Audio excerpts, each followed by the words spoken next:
네, 오늘은 믿음의 기초 네 번째 시간입니다. 오늘은 창세기 1장 26절 말씀을 가지고 인간이란 무엇인가라는 제목으로 하나님 말씀 증거하겠습니다. 조직신학으로 보면 오늘 주제는 인간론이에요. 안스로폴로지라고 하는 인간론에 관한 주제입니다. 사람들은 인간에 대해 많은 정의를 내리고 또 지금도 그렇게 연구를 하고 있죠. 학문에서는 인간을 사회학 또는 생물학, 철학, 심리학으로 분석하며 연구를 하고 있습니다. 그러나 우리는 성도이죠. 성도입니다. 하나님은 우리에게 성경을 주셨습니다. 그러기에 오늘 우리는 이 성경을 통해서 말씀하고 있는 그 인간에 대해서 살펴보기를 원합니다. 우리가 믿음의 기초 시리즈 제일 첫 시간이 계시에 관한 것이었습니다. 성경에 관한 것이었죠. 왜 첫 시간이 성경에 관한 것이었냐면 결국 우리의 믿음의 기초는 또 우리의 신앙의 출발점은 성경이기 때문입니다. 하나님은 성경을 통해서 우리 인간은 어떻게 만들어졌는지, 그렇게 만들어진 우리는 무엇을 믿어야 하는지, 또 우리는 어떻게 살아야 하는지, 또 왜 우리가 살고 있는 이 땅에는 그러나 많은 문제들이 생기는지, 또 우리의 끝은 어떻게 되는지에 대해 성경을 통해서 가르쳐주고 계십니다. 이것은 오직 성경을 통해서만 말씀하고 있는 부분들이죠. 세상 많은 사람들이 인간에 대해 연구하고 분석하고 있지만 인간의 시작과 끝에 대해서는 알지 못하고 또 설명하지 못합니다. 증명도 안 되고 검증도 안 되기 때문입니다. 그러기에 그저 우연이라는 단어로 그리고 소멸이라는 단어로 해석하고자 하는 것이죠. 그러나 우리의 믿음의 선배인 종교개혁자 칼빈은요, 그의 책 기독교 강요에서 우리 인간에게 필요한 것은 두 가지 지식이 있다고 말을 합니다. 인간에게 절대적으로 필요한 지식에는 두 가지가 있는데 첫 번째는 하나님에 대한 지식이고 두 번째는 인간에 대한 지식이라는 것입니다. 하나님에 대한 지식을 알기 위해서는 인간에 대한 지식이 필요하고 또 인간에 대한 지식을 알기 위해서는 하나님에 대한 지식이 필요하다는 말이에요. 이 말이 무슨 말이냐면 우리 인간이 인간에 대해 바로 알고자 한다면 하나님에 대해 반드시 알아야 하는 것이고 하나님을 알고자 한다면 또 인간에 대해서 분명히 알아야 한다는 것입니다. 즉 하나님과 인간을 따로 우리는 떨어뜨려서 설명할 수 없다는 거예요. 근본적으로 하나님과 인간은 분리되어 해석할 수 있는 존재가 아니라는 것이죠. 떨어뜨려서 해석할 수 있는 존재가 아니라는 것입니다. 인간을 이해하기 위해서는 반드시 하나님과의 관계 속에서 살펴야 한다라고 말하고 있는 것입니다. 또한 성경은요, 우리 인간의 시작이 우연도 아니고 어떤 사람들이 말하는 것처럼 우연도 아니고 그리고 인간의 끝은 소멸도 아니라는 것을 알려주고 있습니다. 거기서 끝나는 것이 아니라 우리 인생에는 목적이 있다는 것을 성경을 통해 말씀하고 계시는 것이죠. 오늘은 성경을 통해서 우리 인간에 대해서 살펴볼 것입니다. 소망하는 것은 선포되어지는 이 말씀 속에서 우리의 지성이 우리의 믿음과 바르게 연합되어지는 은혜가 있기를 예수 그리스도의 이름으로 축복합니다. 아멘. 첫 번째는 인간은 특별한 존재다라는 것입니다. 성경이 말하는 인간은 특별한 존재다라는 것입니다. 성경은 우리 인간의 시작을 하나님의 창조라고 선언하고 있죠. 진화론에서는 우리 인간을 어류에서 양서류로, 또 양서류에서 파충류로, 또 파충류에서 조류와 포유류로 우연하게 진화되었다라고 주장을 합니다. 문제는 많은 사람들이 이 진화론을 진리로 과학적 참이라고 받아들이고 있다는 것이에요. 그러나 어떤 이론이 진리가 되기 위해서는 검증이 가능해야 합니다. 그래야지 과학적으로 참이 되는 것이에요. 증명 가능해야 된다는 것입니다. 근데 여러분, 진화라는 것이 증명 가능합니까? 증명 가능하지 않죠. 만약에 지구가 자전한다라는 것, 여러분, 이것은 어떻게 검증할 수 있습니까? 하루 동안 태양이 뜨는 것, 하루가 지나고 24시간 지나고 다음날 태양이 뜨는 것을 보면서 24시간 동안 그 한 바퀴 지구는 자전하는구나 라는 것을 우리는 매일같이 검증할 수 있습니다. 이것은 과학적 참이 되는 것이죠. 그러나 진화라는 것은요, 진화라는 그 단계는 검증할 수가 없어요. 그래서 가설에 불과한 것입니다. 그래서 진화론, 진화 이론이라고 하는 것입니다. 결국 진화도요, 사실 믿음의 영역이에요. 그런 진화 이론, 그 이론을 믿는 것 뿐이다라는 것이죠. 여러분, 그렇게 생각해 본다면 신이 없다라고 하는 것, 무신론이라는 것도 결국 믿음의 영역입니다. 신이 없다라는 것을 증명할 수 있습니까? 증명할 수 없어요. 그렇기 때문에 그냥 신이 없다라고 믿는 것 뿐이다라는 거예요. 그건 역시 믿음의 영역에 불과하다라는 것입니다. 자, 그렇다면 성경을 가지고 있는 우리는 무엇을 믿는 것일까요? 창세기 1장 1절 말씀은 태초에 하나님이 천지를 창조하셨느니라라고 말씀하고 있습니다. 하나님께서 세상을 창조하셨다라고 선언하고 있는 것입니다. 성경은 이렇게 하나님이 세상을 창조하셨다라고 선언하면서 그 말씀을 시작하고 있습니다. 제가 지난주에도 말씀드렸죠. 하나님이 세상을 창조하셨다는 것은 누가 세상의 주인이라는 것을 의미하는 것입니까? 창조하신 하나님이 세상의 주인이시고 하나님이 왕이시다라는 것을 의미하는 거예요. 여러분 정말 이 믿음이 우리 가운데 있었으면 좋겠습니다. 세상 모든 만물을 하나님이 창조하셨다는 것은 세상 모든 구석구석 하나하나까지도 하나님이 왕이 되신다라는 것을 우리는 인정해야 된다는 거예요. 성경은 하나님께서 6일 동안 세상을 창조하셨다고 말씀하고 있어요. 여러분 창조 이전의 세상은요. 1장 2절 말씀을 보면 혼돈하고 공허함에라고 설명하고 있습니다. formless and empty라고 설명하고 있어요. 틀이 없고 폼이 없고 비어 있었다라는 거예요. 여기에 하나님께서 질서, 그 틀을 잡으신 것이고 빈 곳에는 empty한 곳에는 충만하게 채워 넣으시는 거예요. 이것이 성경이 말하고 있는 하나님의 창조가 되는 것입니다. 없는 것에서 있는 것을 만드시는 것이죠. 그렇게 해와 달, 지구를 만드시고 물고기와 새 그리고 동물도 하나님이 만드십니다. 그리고 여섯째 날 제일 마지막에 우리가 잘 알듯이 무엇을 만드시죠? 인간, 사람을 만드십니다. 사람을 제일 마지막에 하나님께서 만드세요. 이 부분을 이사야 선지자를 통해서 하나님은 이렇게 우리에게 증언하고 계십니다. 이사야서 우리 45장 18절 말씀 같이 읽습니다. 하늘을 창조하시니 그는 하나님이시니 그가 땅을 지으시고 그것을 만드셨으며 그것을 견고하게 하시되 혼돈하게 창조하지 아니하시고 사람이 거주하게 그것을 지으셨으니 나는 여호와라 나 외에 다른 이가 없느니라. 아멘. 아멘. 자, 후반부 말씀 보십시오. 하나님께서 세상을 창조하시고 무엇이 거주하게 지으셨다라고 말씀하고 있습니까? 사람이 거주하게 이 세상을 창조하셨다라는 거예요. 하나님이 사람이 거주하게 세상을 창조하셨다라는 거죠. 이 말씀은 마치 하나님께서 세상을 창조하신 것이 무엇인 것처럼 말씀하고 있는 것입니까? 사람을 살 수 있게끔 하시기 위한 것처럼 말씀하고 있는 것이죠. 창조의 목적이 사람인 것처럼 말씀하고 있는 것입니다. 우리가 파티가 열려도요. 제일 마지막에 등장하는 것이 제일 중요한 주인공이 되는 것처럼 마치 사람이 천지창조라는 하나님의 파티의 주인공처럼 마지막에 등장하는 주인공처럼 소개되어지고 있는 것이죠. 이처럼요. 사람은 하나님께 아주 특별한 존재가 되어졌다라는 것입니다. 여기서 우리가 오해하지 말아야 할 것은 사람이 특별해서 하나님의 특별한 존재가 되는 것이 아니라 하나님께서 사람을 특별한 존재로 만드셨기 때문에 특별한 존재가 되어진다는 거예요. 우리가 특별해서 특별하게 되어지는 것이 아니라 하나님께서 우리를 특별하게 여겨주셔서 특별하게 되어졌다는 거예요. 철저히 주도권이 하나님께 있다라는 것이죠. 예.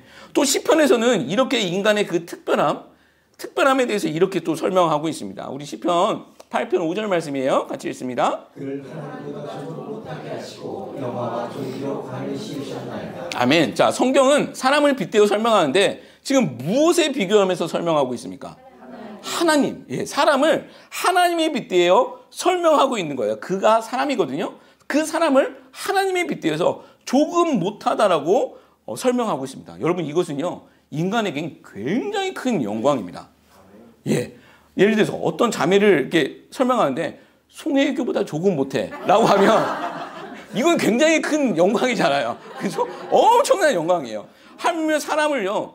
하나님보다 조금 못하다라고 설명하는 것은 그만큼 특별한 존재라는 것을 말씀해주고 있는 거예요. 원래 하나님과 인간은 비교할 수 있는 상대가 아니잖아요. 비교할 수 없는 존재예요.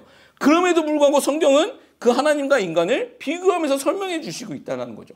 그만큼 하나님께서는 사람을 영광스럽고 존귀한 존재로 창조해 주셨다라고 말씀하고 있는 것입니다.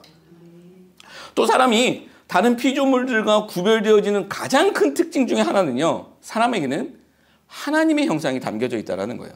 하나님의 형상이 담겨 있다. 이것은 아주 중요한 부분입니다. 창세기 1장 26절 그리고 창세기 2장 7절 말씀도 같이 쭉 읽겠습니다. 하나님의 시대에 세상을 따라 우리의 모양대로 우리가 사람을 만들고 그들로 바다의 물고기와 하늘의 새와 가축과 온 땅과 땅에 기는 모든 것을 다스리게 하자 하시고 여호와 하나님이 땅의 흙으로 사람을 지으시고 생기를 그 코에 불어넣으시니 사람이 생명이 되니라. 아멘, 아멘. 자, 하나님은 사람을 다른 피조물들과 다르게 특별한 방법으로 창조하십니다. 다른 피조물들은 하나님께서 말씀으로만 창조하셨죠. 해와 달, 땅과 바다, 새와 물고기 다 하나님께서 말씀으로만 창조하셨습니다. 그런데 하나님께서는요, 사람을 흙으로 지으시고 생기, 숨을 불어넣으심으로 생명이 되게 만드셨다라고 말씀하고 있습니다. 다른 피조물들과는 아주 다른 방법으로, 독특한 방법으로 사람을 창조하신 것입니다. 그러면서 하나님께서는 창세기 1장 26절 말씀 보면 무엇을 따라 만드시겠다라고 작정을 하시는 거죠? 우리의 형상이라고 말씀하고 있습니다. 여기서 우리라는 것은 하나님은 한 분이시지만 성부, 성자, 성령 하나님으로 계시기 때문에 복수형으로 이해하시면 됩니다. 하나님의 형상으로 만드시겠다고 작정을 하시는 거예요. 하나님의 형상을 따라 하나님의 모양대로 사람을 만드시겠다라는 거죠. NIV에서는 Let us make man in our image, in our likeness라고 설명을 하고 있어요. 여기서 모양 이 likeness라는 것은 하나님의 형상, 이미지의 반복으로 우리가 이해하셔도 됩니다. 이 문장이 강조하고 있는 것은 하나님의 형상으로 사람이 창조되었다라는 것입니다. 하나님의 닮음으로 사람이 만들어졌다라는 거예요. 우리 인간에게는 다른 피조물들과 다르게 하나님의 형상, 하나님의 닮음이 담겨 있는 것입니다. 여기서 하나님의 닮음이라는 것은 팔, 다리, 눈, 코, 입 이런 생김새가 아닙니다. 그 외형을 말하는 것이 아닙니다. 우리가 지난주에 하나님의 속성에 대해 배울 때 두 가지 속성이 있다고 말씀드렸죠. 비공유적 속성과 공유적 속성이 있다고 했습니다. 여기서 비공유적 속성은 하나님만의 하나님 되시게 하는 하나님의 고유한 특성이에요. 예를 들어 절대성, 영원성, 전능성. 이것은 하나님 말고 다른 존재가 흉내낼 수도 없는 것이죠. 반면 공유적 속성이라는 것은 우리 인간에게도 담겨져 있는 하나님의 속성이에요. 예를 들어서 지혜, 사랑, 지식, 거룩함, 긍휼함 이런 것들입니다. 이런 것들은 우리에게도 담겨져 있는 속성입니다. 하나님의 형상으로 지어졌다는 것은 하나님의 닮음이 있다는 것은 하나님의 성품, 하나님의 속성이 우리 안에도 존재하는 것을 의미하는 것입니다. 하나님은 그렇게 인간을 하나님 닮은 존재로 특별하게 창조하신 것이죠. 자, 그러면 왜 하나님께서는 인간에게 하나님의 닮음, 그 하나님의 형상을 인간에게만 넣어주셨을까라는 생각을 해볼 수 있을 것 같습니다. 다른 동물들에게는 없는 자신의 형상을 왜 사람에게만 넣어주셨을까? 이것은요, 하나님께서는 우리 인간들과 교제를 원하셨기 때문입니다. 하나님을 찾고 하나님께 예배하고 하나님께 기도하며 하나님께 찬양할 수 있는 영적인 존재로 인간을 삼아주셨다는 거예요. 사람이 다른 동물들과 다른 것은요, 단지 지성이 뛰어난 것만은 아닙니다. 사람은 하나님과 교제할 수 있는 유일한 존재입니다. 우리 강아지 좋아하시잖아요. 강아지가 아무리 이뻐도 나 아프면 강아지가 대신 기도해 줍니까? 기도 못합니다. 강아지가 아프면 우리가 기도해 줄 수는 있어요. 강아지 아프지 말게 기도할 수 있지만 강아지가 우리를 위해서 대신 기도는 못합니다. 사람과 가장 닮았다는 침팬지도 그것은 못합니다. 오로지 하나님을 찾을 수 있는 존재는요, 하나님의 형상으로 지음받은 우리 인간만이 가능하다는 것입니다. 이것을 사회학적으로는 인간에게만 종교성이 있다라고 설명을 하기도 하죠. 여러분, 왜 이 땅에는 많은 종교들이 있을까요? 다른 동물들에게는 종교가 없잖아요. 인간에게만 종교가 있는 것입니다. 왜 그럴까요? 원래 인간은 하나님과 교제할 수 있는 그런 영적인 존재로 창조되었기 때문입니다. 그러다가 인간이 하나님을 잊어버리고 하나님 대신 무엇인가를 만들어내서 대신 교제하기를 원하죠. 그 과정이 바로 종교예요. 그게 인간이 만들어낸 종교입니다. 원래는 하나님과 교제해야 하는데 하나님을 잊어버리니 다른 것들을 대신해서 하나님의 자리를 옮겨놓고서 그와 교제하려고 하는 것, 그것이 종교라는 거예요. 자, 그렇다면 하나님은 그렇게 특별한 존재인 우리 인간에게 하나님과 교제하면서 무엇을 하기를 원하시고 있는 것일까요? 우리 다시 창세기 1장 26절 말씀을 다시 한번 읽어보겠습니다. 하나님이 이르시되 우리의 형상을 따라 우리의 모양대로 우리가 사람을 만들고 그들로 바다의 물고기와 하늘의 새와 가축과 온 땅과 땅에 기는 모든 것을 다스리게 하자 하시고. 아멘. 자, 후반부 말씀 보면 모든 것을 무엇하게 하자라고 말씀하고 있습니다. 다스리게 하자라는 거예요. 세상 만물을 통치하게 하신다라는 거예요. 원래 통치는요, 그 다스림은 주인이 하는 거죠. 왕이 하는 겁니다. 하나님은 창조주시죠? 그러기에 하나님이 주인이시고 왕이신데 하나님이 이 세상을 다스려야 하시는데 하나님은 그 다스림을 우리 인간에게 맡겨주셨다라는 거예요. 여러분, 이 부분을 예수님께서는 신약에 와서 청지기라고 설명하고 계시는 거예요. 청지기. 자, 하나님은 왕의 대리자로서 우리 인간을 세워주신 것입니다. 그러기에 세상 사람들은 우리 인간을 만물의 영장이라고도 하는 것이죠. 하나님은 우리 인간을 세상의 우두머리로 세워주십니다. 그래서 우리 인간은 다른 동물들보다 빠르지도 못하고 또 힘이 세지도 못하고 또 수영을 잘 하지도 못하고 또 날지는 못하지만 그 자연을 지배할 수 있는 또 통치할 수 있는 다스릴 수 있는 유일한 존재가 되는 것입니다. 하나님이 그렇게 만드셨기 때문입니다. 그러나 여기서도 우리가 오해하지 말아야 할 것이 있어요. 우리 인간은요, 하나님께 통치권을 위임받은 대리 통치자다라는 것입니다. 이 말은 우리가 자연 만물을 다스릴 수 있는 힘은 있지만 왕은 아니다라는 것을 분명히 알아야 된다는 거예요. 우리가 주인은 아니라는 것입니다. 그러면 주인은요, 아까 말씀드렸듯이 하나님이시죠. 우리는 청지기에 불과하다라는 것입니다. 우리가 이것을 망각해서는 안 되는 거죠. 우리에게 위탁해 주신 자연도 하나님이 주신 거예요. 하나님이 주인 되어 주시는 거예요. 심지어 나 있잖아요. 나 그리고 우리의 가정 그리고 우리의 교회도 하나님이 주인이신 것이죠. 우리는 이 사실을 망각해서는 안 됩니다. 우리 생명도요. 내 생명도 하나님이 주인이시셔요. 그래서 속상하다고 어렵다고 내 생명을 내 마음대로 하겠다는 것은 이것은 굉장히 위험하고 또 잘못된 생각입니다.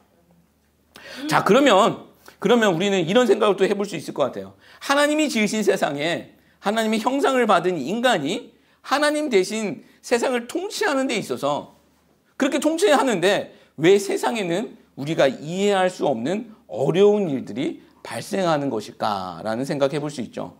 우리에게는 가난의 문제도 있고 기근의 문제, 또 질병의 문제, 죽음의 문제, 그리고 나라와 나라 간의 전쟁들의 문제, 그리고 각종 사고들, 그리고 차마 입에 오르기도 힘든 무서운 끔찍한 범죄들도 우리 주위엔 너무나도 많이 일어나고 있습니다. 하나님의 형상을 받아 창조된 우리 인간들에게 벌어지고 있는 현실의 모습들입니다. 여러분, 무엇이 문제일까요? 이게 오늘 말씀의 두 번째 질문입니다. 여러분, 무엇이 문제일까요? 우리는 이 문제의 답도 성경을 통해 찾아보아야 하는 것입니다. 성경은 우리 인간 세상에서 벌어지고 있는 모든 문제의 원인은 죄 때문이라고 말씀하고 있습니다. 인간의 죄 때문이라는 거예요. 성경에서 말하고 있는 인간의 처음 죄는 무엇입니까? 우리가 알고 있듯이 선악과 사건입니다. 창세기 2장 16절, 우리 17절 말씀도 읽어보겠습니다. 여호와 하나님이 그 사람에게 명하여 이르시되 동산 각종 나무의 열매는 내가 이리로 먹되 선악을 알게 하는 나무 열매는 먹지 말라. 내가 먹는 날에는 반드시 죽으리라 하시니라. 아멘. 자, 하나님께서는 인간을 하나님의 형상으로 지으시고 하나님의 통치권을 위임하셨습니다. 모든 것을 다 허용해 주신 것이죠. 근데 하나님은 유일하게 하지 말라고 명령하신 것이 있는데 그것이 바로 우리가 잘 알고 있는 선악과 나무 열매입니다. 선악을 알게 하는 나무의 열매는 먹지 말라라고 말씀하시죠. 그러면서 먹으면 죽는다라고 말씀하십니다. 이것은 하나님의 명령이자 또 첫사람에게 하신 언약과 또 약속이 되는 것입니다. 왜 이 말씀이 왜 약속이 되는 것이냐면 만약 사람이 선악과를 먹지 않고 하나님과 교제하면서 하나님의 대리 통치자로 자연세계를 다스리면서 살게 되면 사람은 영원히 죽지 않고 하나님과 행복하고 복되게 살 수 있다는 것을 약속해 주시는 것이기 때문입니다. 그래서 이것이 약속이 되는 거예요. 근데 그 명령이자 약속을 우리 인간이 깨트려 버리죠. 이것이 인간의 첫 범죄가 됩니다. 여기서 어떤 분들은 하나님이 선악과를 안 만드시면 되는 거 아닌가라는 질문을 해볼 수 있을 것 같아요. 왜 만들어서 사람이 힘들게 만드시냐는 거죠. 우리 3장 말씀을 보면, 창세기 3장 말씀을 보면 선악과는 또 동산 중앙에 있습니다. 에덴 동산 중앙에 있어요. 그렇게 위험한 곳이라면 안 보이는 곳에 저 구석에서 숨겨두시면 되지, 가장 눈에 잘 띄는 곳에 두고 먹지 못하게 하는 것은 무슨 심보냐라고 생각하시는 분들도 있을 수 있습니다. 여러분, 근데 우리는 이렇게 생각해야 하는 것입니다. 지금 선악과는요, 아무것도 없는 사막 한복판에 유일하게 먹을 것으로 열려있는 열매가 아니에요. 아무 먹을 것 없는 곳에서 사람 쫄쫄 굶겨놓고서 오로지 먹을 거라고는 저 선악과 열매 하나밖에 없는데 그거 먹지 말라고 하시는 것이 아니다라는 거예요. 만약 그런 상황이라면 하나님은 그 사람들의 말대로 정말 못되고 인간을 괴롭히는 못된 심보를 가지고 있는 괴롭히는 그런 신이 되고 말겠죠. 근데 생각해 보십시오. 에덴 동산은요, 풍성한 곳입니다. 풍성한 곳이에요. 우리가 상상하고 있는 그 이상의 풍성함이 넘치는 곳이었습니다. 먹을 것도 너무 많고 누릴 것도 너무 많은 그 풍성함이 넘치는 완전한 파라다이스였다라는 거예요. 그 풍성한 먹거리 중에서 단 하나 그 선악과만을 금지시키신 것이죠. 여러분, 이것은 괴롭히시려고 하시는 거 아니에요. 이것은 약속입니다. 자, 제가 아이를 키워보니 알 것 같아요. 자기가 사고 싶은 거 있으면 그거 사달라고 했을 때 안 사주면 애는 어떻게 합니까? 그거 하나 안 사준다고 막 삐지고 속상해하고 자기 사랑 안 한다고 아주 그냥 난리 핍니다. 저도 어렸을 때 그랬던 것 같아요. 근데 실상은 무엇입니까? 부모가 다 해주는 거잖아요. 집에 살게도 해주고 먹을 거 입을 거 걱정 안 하게 다 챙겨주는 거예요. 다 해주는 건데 아이는 그거 하나 안 사준다고, 안 사주는 거 그거 하나 초점받고 징징대요. 여러분, 근데 그 우리의 모습도 똑같습니다. 똑같은 거죠. 지금 선악과 사건도 똑같아요. 풍성한 곳에서 모든 것을 다 허용하셨지만 지금 하나님은 하나만 하지 말라고 말씀하시는 거예요. 약속하시고 부탁하시는 거죠. 자, 그러면 그 하나는 왜일까요? 동산 중앙, 에덴 동산 중앙에 놓여있는 그 선악과는요, 결혼 반지와 같은 것입니다. 약속의 징표라는 것입니다. 아담과 하와 입장에서는요, 모든 것을 다 할 수 있습니다. 하나님의 대리 통치권을 주셨기 때문에 왕처럼 살 수 있습니다. 그러다가 동산 중앙에 놓여있는 선악과를 보게 되는 것이죠. 동산 중앙에 놓였기 때문에 이것 안 볼 수가 없습니다. 하루에도 몇십 번, 아니 몇백 번씩 볼 수밖에 없는 것이죠. 그때마다 아담과 하와는 무엇을 생각해야 할까요? 저 선악과 나무 열매를 보면서 무엇을 생각해야 할까요? 아, 나에게는 약속하시고 명령하신 하나님이 계시지. 이 모든 것을 허락하시고 창조하신 하나님이 계셔. 나의 주인은 하나님이시고 나의 왕은 하나님이셔. 나를 창조하신 분도 하나님이셔. 나를 생각하게 만드셨다라는 것이죠. 그 동산 중앙에 있는 그 선악과 나무 열매를 보면서 하나님을 생각하게 만들었다라는 것입니다. 결혼 반지를 통해서 우리가 내가 결혼한 사람이지를 깨닫는 것처럼 선악과는 하나님께서 하나님의 형상을 받은 자들에게 언약의 증표로 또 안전장치로 세워주신 것이다라는 거예요. 착각하지 말라는 거예요. 네가 주인 아니고 내가 주인이야. 하나님이 왕이다라는 것을 알려주시는 것이다라는 거예요. 이것이 선악과의 존재의 목적이 되어집니다. 그런데 첫사람 아담과 하와는 그 언약을 깨뜨려버리죠. 그 약속을 깨뜨려버립니다. 이것을 우리가 첫 죄라고 합니다. 이 첫 죄의 의미가 무엇이냐면 사실은요, 본질적으로 보면 하나님의 왕 되심을 거부하는 거예요. 하나님의 주인 되심을 거부하는 것이죠. 사단은 이렇게 첫사람 아담과 하와를 유혹을 합니다. 창세기 3장 3절, 4절, 5절 말씀입니다. 동산 중앙에 있는 나무의 열매는 하나님의 말씀에 너희는 먹지도 말고 만지지도 말라. 너희가 죽을까 하노라 하셨느니라. 뱀이 여자에게 이르되 너희가 결코 죽지 아니하리라. 너희가 그것을 먹는 날에는 너희 눈이 밝아져 하나님과 같이 되어 선악을 알 줄 하나님이 아시리라. 아멘. 자, 하나님은 분명 죽는다고 말씀하셨는데 사탄은 결코 죽지 않는다라고 그 하나님의 말씀, 그 약속, 그 명령을 왜곡합니다. 그리고 그것을 먹으면 너희 눈이 밝아져서 너희는 하나님같이 될 거라라고 약속을 해주고 있는 거죠. 사단도 뱀도 하나님처럼 인간에게 약속하고 있는 것입니다. 사단의 유혹의 핵심이 무엇이냐면 하나님을 왕으로 섬기지 말고 네가 스스로 왕이 되라는 것이죠. 네가 스스로 주인이 되라는 것입니다. 원래 선과 악의 구분은요, 왕이 하는 겁니다. 왕이 하는 거죠. 우리가 민주주의를 지금 최고의 가치로 여기고 있는 그런 사회에서 살고 있어서 왕권 제도에 대해 부정적인 생각을 가질 수 있지만 인간왕이 다스리는 세상은 부정적일 수 있죠. 인간왕이 다스리는 세상은 부정적일 수 있습니다. 인간왕이 어떤 사람이냐에 따라 국가의 흥망성패가 달라질 수도 있기 때문이죠. 악한 사람이 될 수도 있고 또 능력이 없는 왕이 될 수도 있기 때문입니다. 그럴 바에는 선거 제도가 있는 민주주의가 훨씬 나은 것이죠. 그러나 완전하게 전혀 흠이 없는 완벽한 왕이 있다고 생각한다면 여러분, 그 왕이 다스리는 왕권 국가가 훨씬 좋은 나라예요. 하나님의 나라도 왕권 국가다라는 것이죠. 우리가 하나님의 백성이잖아요. 하나님의 백성이라는 것은 어떤 의미가 그 가운데 담겨져 있는 것입니까? 백성이라는 것은 백성을 다스리는 왕이 있다라는 것을 전제하고 있는 거예요. 하나님이 왕이다라는 것을 인정할 때 우리는 비로소 하나님의 백성이 된다는 거예요. 우리가 하나님의 백성이라는 것은 하나님이 왕이다라는 것을 인정할 때 비로소 되어진다는 거예요. 근데 이것을 반대로 내가 왕이 되고 하나님의 백성처럼 부리려고 하면 큰 문제가 되어져요. 그런 식으로 가르치는 사람들이 있긴 해요. 하나님을 내 마음대로 부릴 수 있다는 식으로 가르치는 사람들, 그러면서도 마치 그것이 영성이 있는 것처럼 성령이 충만한 것처럼 가르치는 사람들이 있지만 여러분 절대 속지 마십시오. 그거 기독교 아닙니다. 그건 자기들이 만들어낸 무당종교예요. 절대 하나님을 우리가 부릴 수 있는 백성이 아니에요. 하나님이 우리의 왕이시고 우리는 하나님의 도구로 쓰임받는 우리가 도구일 뿐이지 하나님이 도구가 될 수는 없다는 것 분명히 아셔야 합니다. 자, 다시 선악과로 돌아가서 선악과 사건의 핵심은요, 그것을 먹었냐 아니냐가 아닙니다. 누가 왕이 되느냐의 문제였어요. 선악과 사건은 인간이 왕 대신 하나님을 거부한 사건입니다. 그리고 이제부터 내가 왕이 되겠다라는 하나님으로부터의 독립선언이었죠.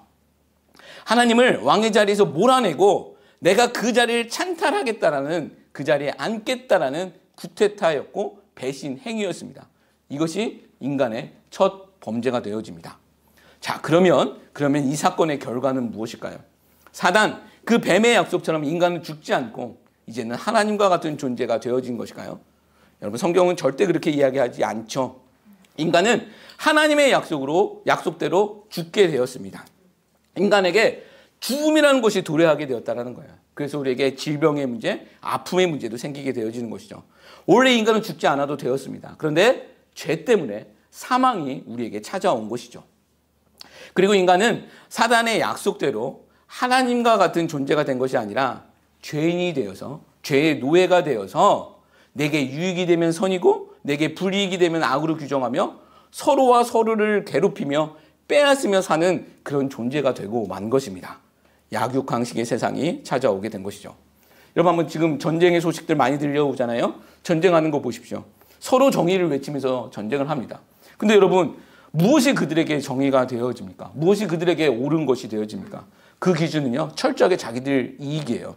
자기들에게 이익이 되면 그게 선이고 그렇지 않으면 악이 되고 마는 것입니다. 자기들 기준으로 생각하니 인간 세상에서 전쟁은요, 끊임없이 발생되어지게 되어지더라는 것이죠. 또 개인에게 벌어지고 있는 범죄의 문제도 마찬가지라고 생각합니다. 남이야 어떻게 되든 상관 않겠다라는 거예요. 내 마음대로 살겠다라는 거예요. 나만 잘 살고 내 욕망만 해소되어지고 내 기분만 풀리면 된다는 거잖아요. 그래서 사기도 치고 남의 것 빼앗기도 하고 폭력으로, 힘으로 남을 정복하기도 합니다. 여러분, 이게 죄의 결과이죠.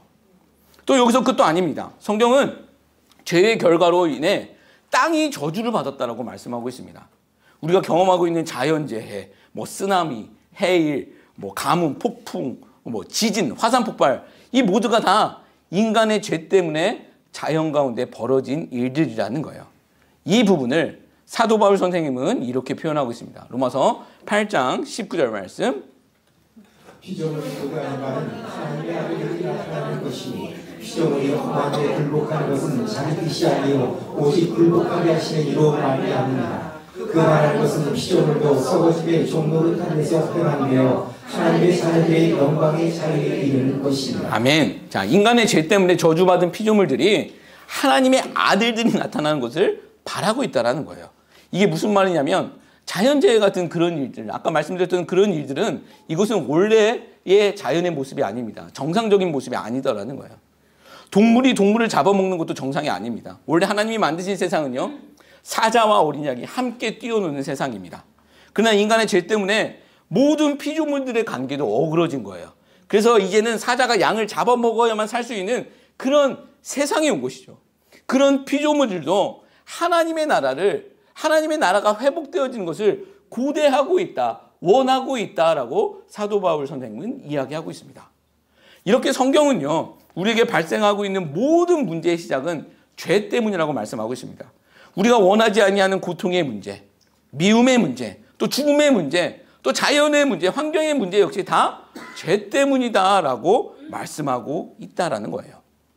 또한 하나님의 형상으로 지음받은 우리는요, 그 죄 때문에 우리 안에 있는 그 하나님의 형상도 훼손되어졌습니다. 그래서 하나님의 성품과 속성을 가지고도 그것을 가지고 남을 이용하기도 하고 자신을 속이면서 살고 한다라는 것이죠.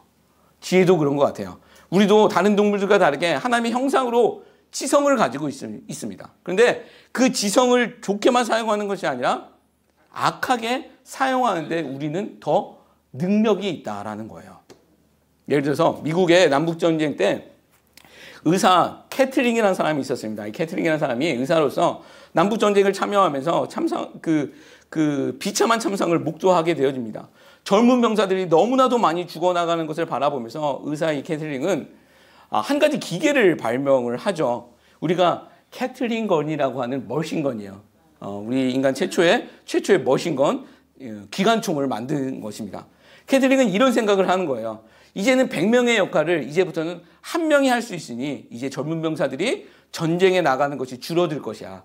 그래서 이제 부상자도 줄어들고 사망자도 적을 것이다 라고 생각을 했죠. 근데 여러분 정말 그렇게 됐을까요? 이 머신건이 발명되어지고 나서는 100명이 죽을 것이 이제는 1000명씩 죽게 되었습니다. 자기는 100명의 역할을 한 명이 할 수 있을 거다라고 생각했지만 결국 100명이 죽을 것을 1000명이 죽게 만드는 대량 살상의 결과를 가져왔다라는 거예요. 우리 인간의 지성은 타락한 지성이라는 거예요. 여러분 이게 타락한 지성의 모습입니다. 우리는 이런 지성 속에서 살아가고 있어요. 우리는 우리 앞에 죽은 개미 새끼 한 마리는 살릴 수 없지만 이 지구를 몇십 번 통째로 폭발시킬 수 있는 핵미사일은 가지고 있습니다. 죽은 개미 새끼 한 마리 살릴 수는 없지만 지구상에 살아있는 모든 생물을 몇십 번이라도 죽일 수 있는 것이 우리의 능력이라는 것입니다. 이게 우리의 타락한 지성의 능력입니다. 죄로 인해 하나님의 형상을 훼손한 우리의 모습이더라는 거예요. 여러분 말씀을 정리하겠습니다. 인간이란 무엇인가라는 제목으로 하나님 말씀 증거했습니다. 첫 번째 우리는 인간은 특별한 존재라고 말씀드렸죠.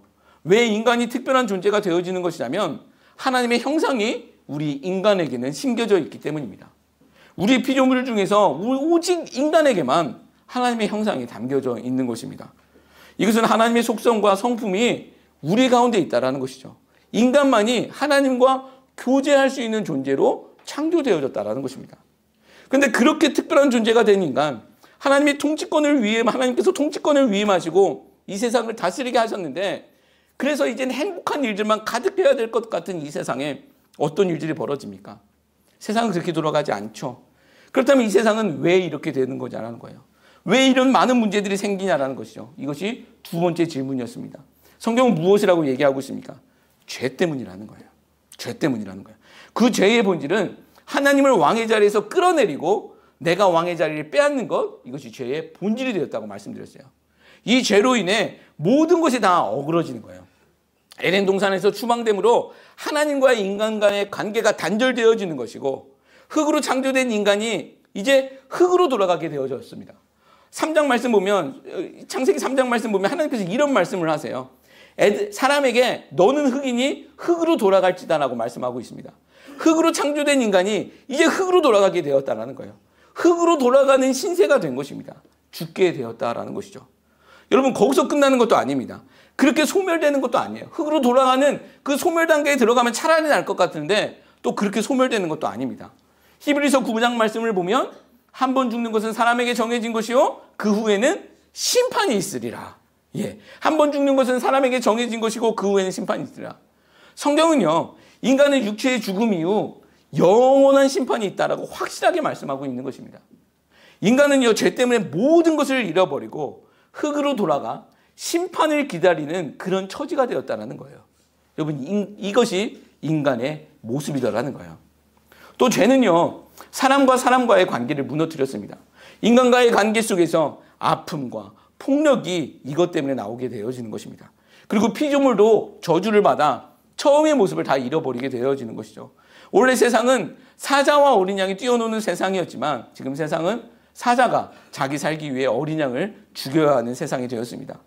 또한 인간은요 죄로 인해 특별하게 부여받았었던 그 하나님의 형상도 훼손되어지게 되어집니다.